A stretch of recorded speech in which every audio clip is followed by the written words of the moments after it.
I am here. I am here with the illustrious Elder Russo, who really is Elder who? Elder Hu. And what does that mean? Well, it's just my Vietnamese name. It means like to give a helping hand. So that's just what I went by over in Vietnam. So why do they do that? I mean, that's kind of different for us that they would give you a new name. Um, I don't know. I think it's just a fun tradition. Partly it's because that people can't really pronounce your names, but I just I think it was actually really meaningful. There's something that the mission did because it's like I have like a new name that I've like learned to love and that people call me by and I think it's just really meaningful to me. It's just something they do because Rousseau is a little hard to pronounce and it's just way easier and more natural if my name is Hung. Easier for you to say, not for us. Well, that's great. So tell us a little bit, Elder, about how missionary work was conducted a little differently there in Vietnam than it is over here in the United States or really throughout the rest of the world. You had a little different set of circumstances. Mm-hmm. Yeah. So I came into my mission thinking that I was on a completely different set of circumstances. I was going to have to be really careful, and the government was going to be all over us, and the church was going to be really small, and we couldn't really do anything, and we could just like teach English and kind of be volunteers. But actually, that's not really the case in Vietnam. We have really amazing relationships with the government. President Nelson came over to Vietnam about 6 months ago, and he met with the government officials.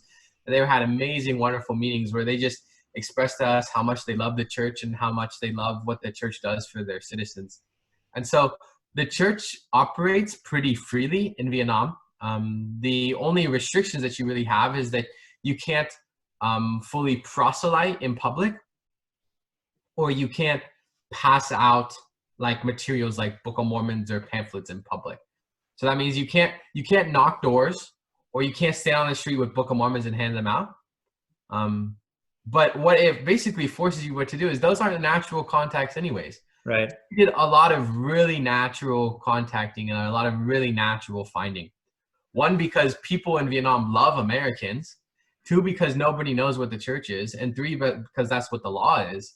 And so mostly what you would do is you would go and you would walk down the street and you would just talk to people, make friends with them, invite them to learn English or find out that they have some sort of need or thing they're hoping for in their life, and go talk to them.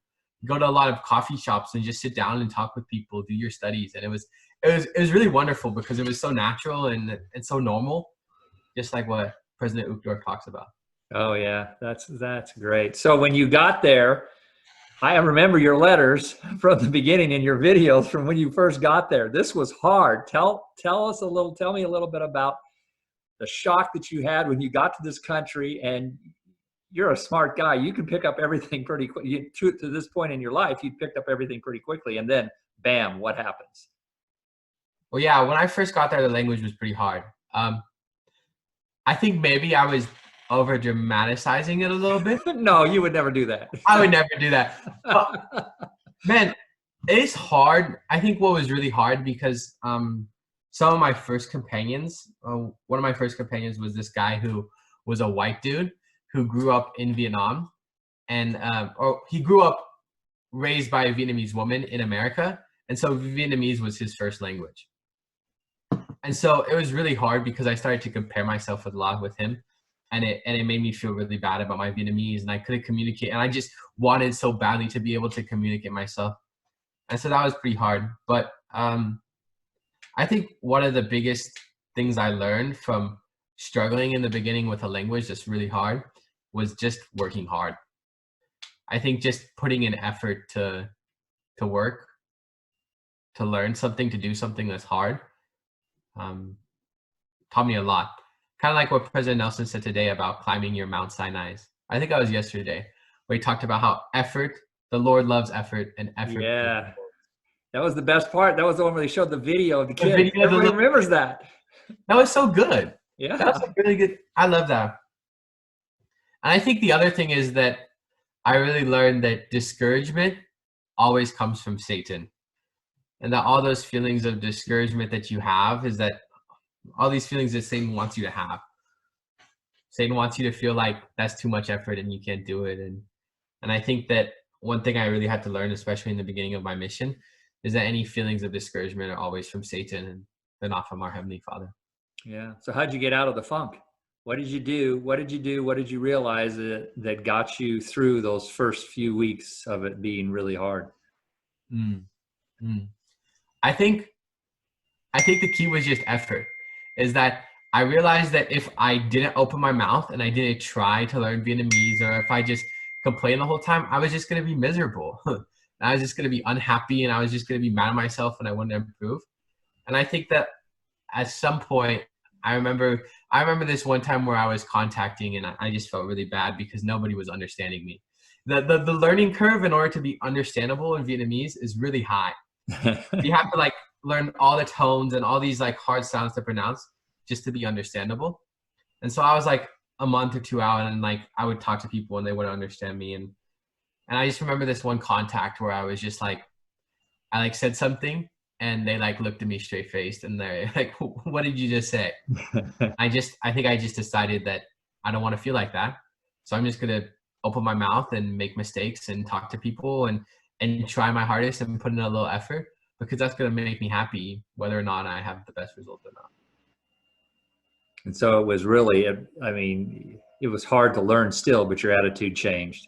Yeah. When your attitude changed, then everything else changed with it. So everybody says, and I'll put words in your mouth here, Grant.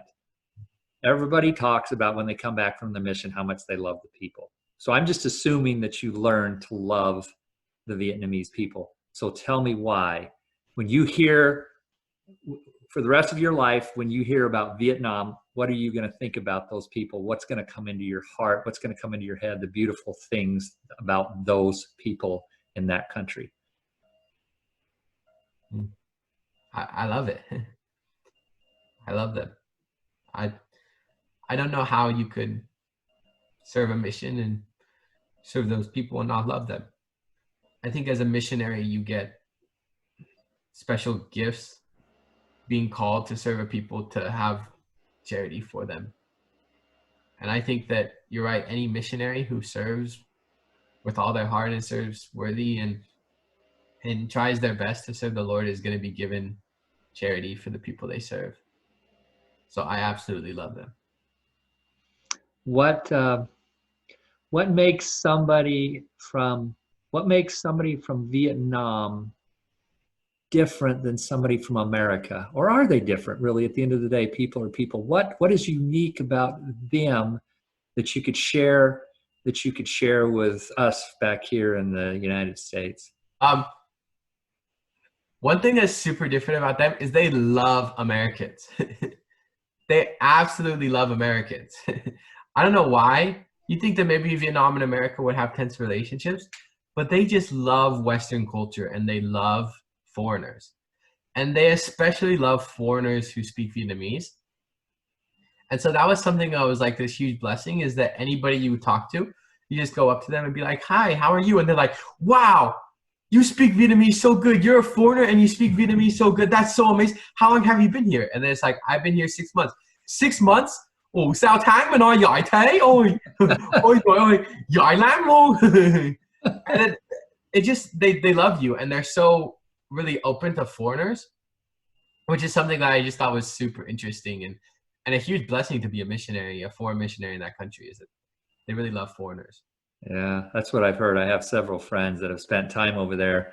One, the ex guy that I used to work for at my first company when I came out of college, he now lives there and just he loves the Vietnamese people. He loves living there. In fact, he's got a home in Washington State as well, but he spends more time in Vietnam now because he loves the culture so much. It says the same thing. They love Americans. They just love our culture and they want to be a part of it and they want to understand it, which is really cool.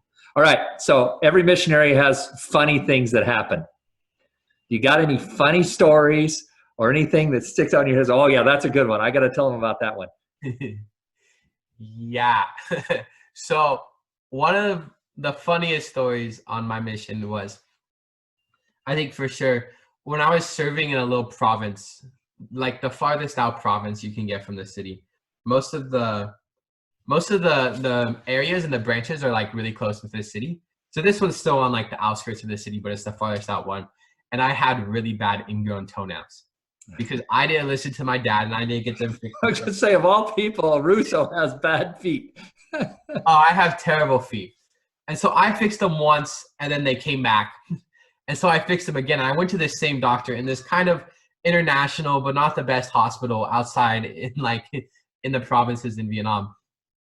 And the doctor says, hey, since you screamed so much last time you got your shot, I'm just going to put you under anesthetic to get your ingrown toenails done.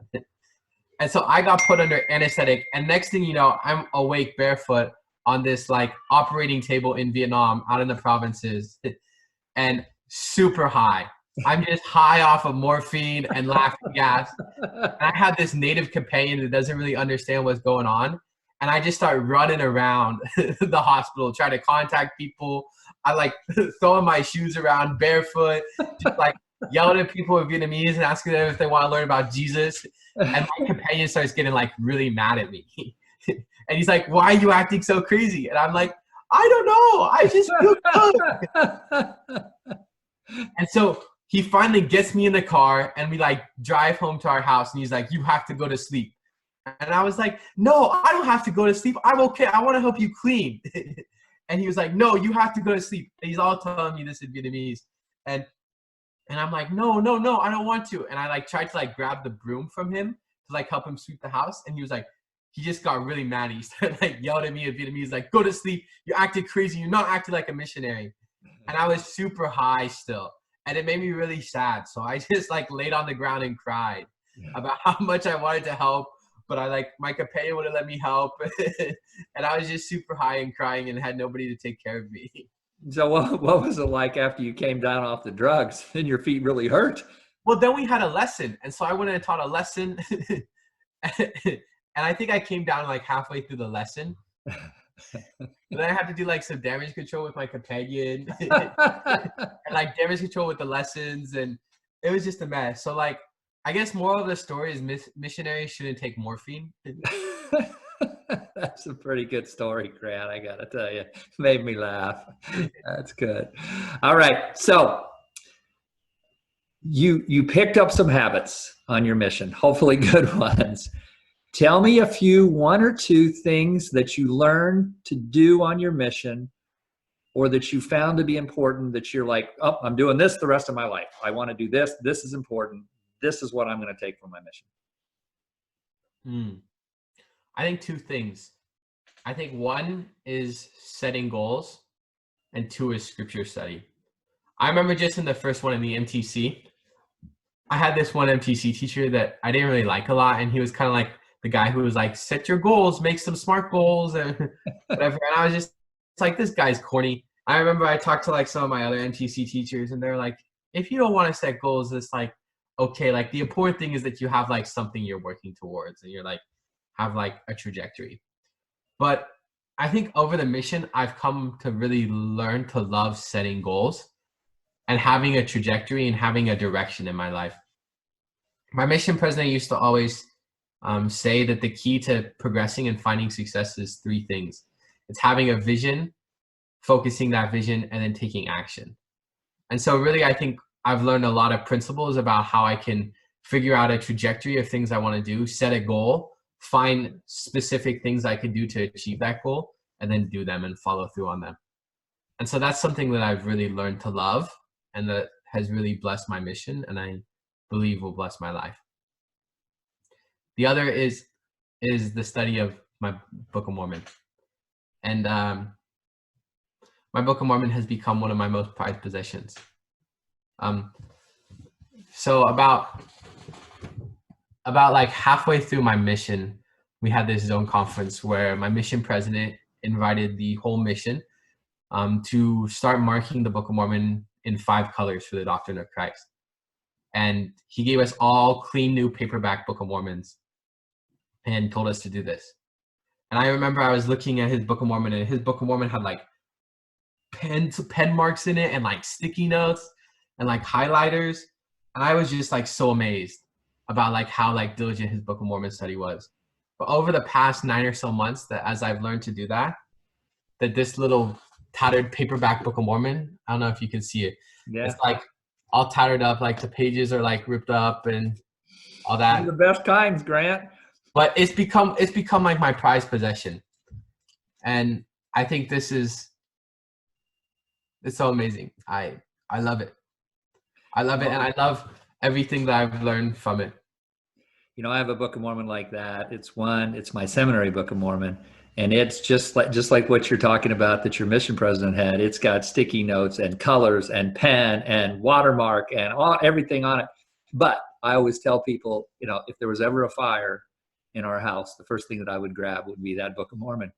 Absolutely. Because there's and I can find anything in that Book of Mormon too, by the way, but it means so much to me. And I've got others that I've colored. One of the great things that you'll learn to do is to start fresh again with a new copy. That's what I'm doing right now. But there's that one that is just the magical Book of Mormon that has everything in it. And so good for you for learning that.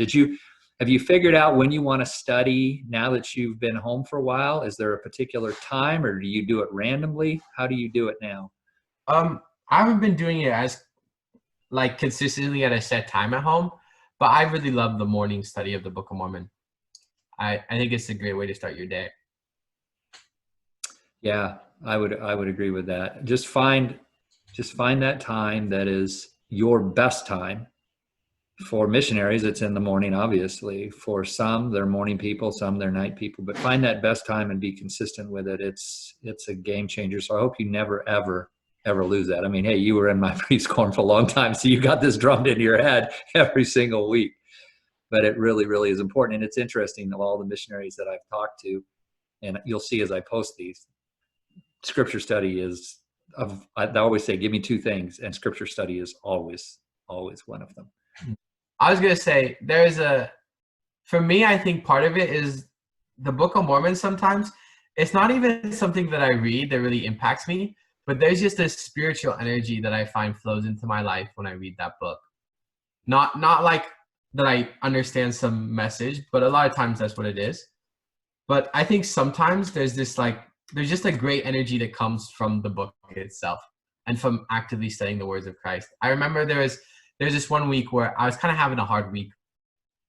My area wasn't doing as good as I wanted to, and the sisters in my district that I was in charge of weren't doing as good as I wanted them to, and I was kind of in a little bit of a slump, and I was just like that whole week in my personal studies, instead of studying the Book of Mormon, I was kind of studying like BYU speeches and like general conference talks, trying to find answers for some of the problems that we were facing in our branch and in our district, and I wasn't finding anything. And so one day I was just like, hey, I'm just going to read the Book of Mormon and just like see what happens. And I read like one of the most uneventful chapters in the whole Book of Mormon. I read like Mosiah 7 or like something like that, where nothing really happens. There's not like a whole lot of like crazy doctrine. But I just remember I closed that personal study and I felt so happy. I felt like so much joy and I felt so much energy that I was just ready to like go out, do the work, talk to people, open my mouth and like work hard.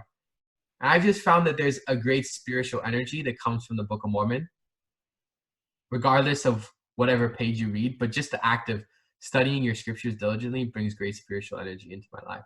Yeah, that's great. Thanks for that. All right, so share a couple of good stories. If you got a couple that you go, oh yeah, I'll always remember that one. If you got a few stories, I know, hey, we're gonna have you talk eventually. But if you got one or two that you kind of like, well, yeah, let me tell you that story. You got one that sticks in your mind? Yeah, yeah. So I talked a little bit about one of my areas that was kind of on the outskirts of the mission. It's called Binyung. It means like ocean, kind of like peaceful ocean. But it's a province right outside of Saigon, the biggest city. But it's the smallest branch in the mission.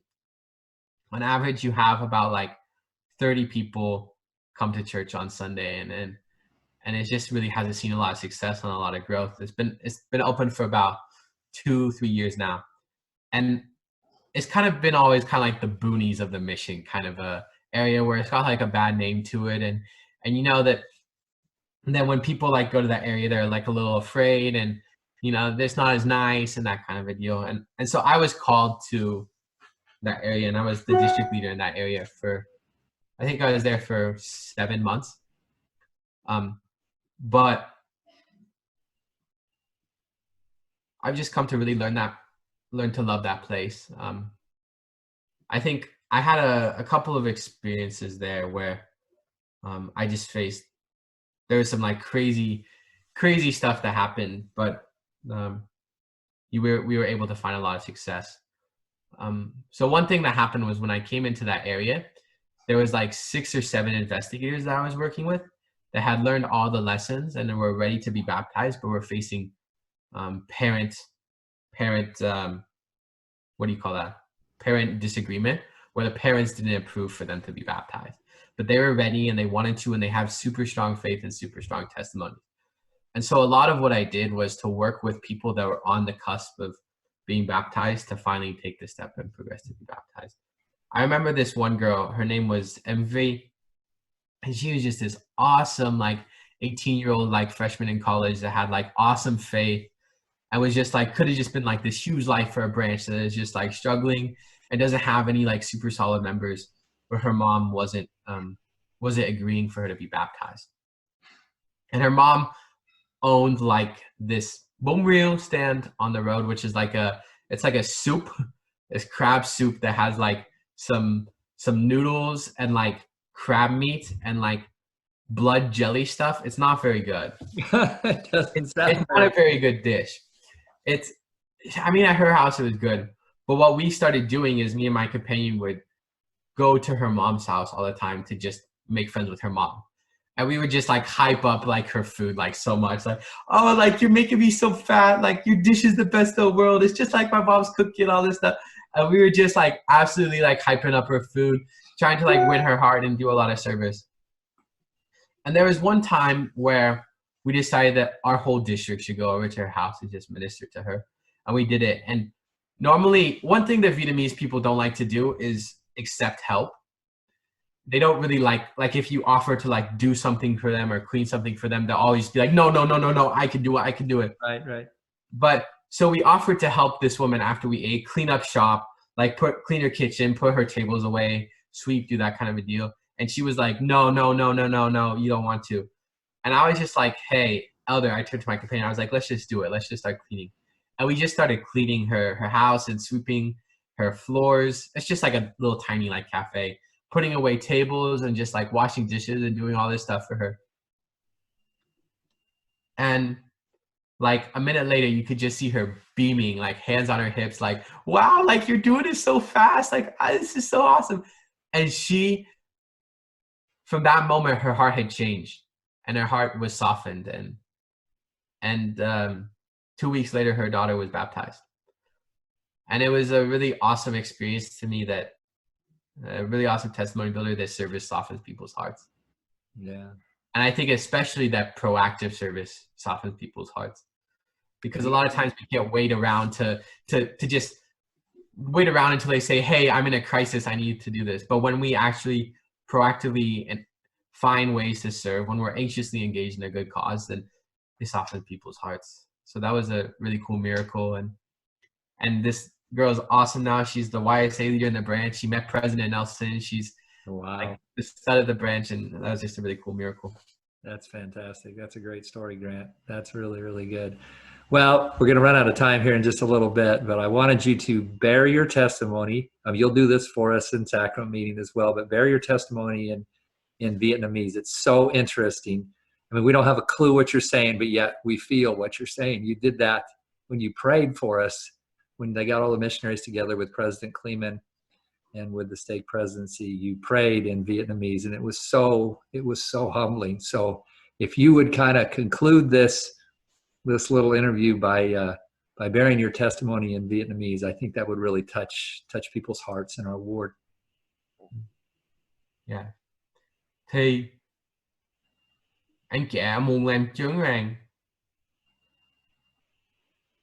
Thượng Đế có thật. Em vô cùng biết ơn cho những kỷ niệm của mình ở Việt Nam. Em vô cùng yêu mến Việt Nam và yêu mến những người Việt Nam. Họ rất thân thiện đối với tôi. Nhưng hơn nữa, một bài học, một kỷ niệm mà em đã học được ở Việt Nam Lời Thượng Đế cũng vô cùng thân thiện đối với tôi, và vì nam tử của Ngài là Chúa Giêsu Kitô cũng vậy. Do những kỷ niệm của em ở Việt Nam, em đã học được và biết rằng và có thể làm chứng rằng Ngài yêu mến chúng ta. Ngài là Cha Thiên Thượng của chúng ta, và Ngài là không làm việc gì trừ phi có lợi ích cho thế gian. Ngài rất yêu mến thế gian, đến nỗi Ngài phải bỏ mạng sống của Ngài để lôi kéo tất cả loài người đến với Ngài. Em biết như vậy, em thấy như vậy, và em yêu thương mà em biết như vậy. Đây là một sức mạnh lớn lao trong cuộc sống của em, để em biết về lòng nhân từ và tình yêu thương của Cha Thiên Thượng và Chúa Giêsu Kitô đối với em và đối với tất cả con cái của Ngài. Một trong những bằng chứng mạnh mẽ nhất của tình yêu thương của Chúa Giêsu Kitô là sự phục hồi của phúc ông của Ngài thông qua vị tiên tri Joseph Smith. Em biết rằng ông Joseph Smith là một vị tiên tri của Chúa, là thật sự thế, anh Ngài. Và vì vậy chúng ta có một bằng chứng rằng Ngài không bao giờ rời bỏ chúng ta. Ngài không bao giờ rời xa chúng ta, và Ngài sẽ ở bên cạnh mình để hỗ trợ cho mình, để ban cho mình sự mát khải và sự hướng dẫn. Em biết như vậy thông qua sát mạc môn. Em đã nhận được một chứng ngôn của sự phục hồi thông qua sát mạc môn. Em đã đọc sát mạc môn hàng ngày và muốn làm chứng rằng sát mạc môn có thật. Sát mạc môn là lời của Thượng Đế, và nếu mình sống theo những lời giảng dạy của sát mạc môn, mình có thể trở thành gần gũi hơn với Thượng Đế và gần gũi hơn với tình yêu thương của Ngài. Đây là chứng ngôn của em. Đây là sự vui mừng của em để làm chứng rằng những điều này có thật. Và nếu mình muốn trải qua hạnh phúc, bình an và niềm vui trong cuộc sống, thì mình có thể đọc sát mạc môn để học hỏi về tình yêu thương bao la vô cùng của Chúa Giêsu Kitô. Và em xin chia sẻ những điều này trong tôn nhân của Chúa Giêsu Kitô. Amen. Thank you. You're wonderful, Grant. We love you, buddy. Love you too.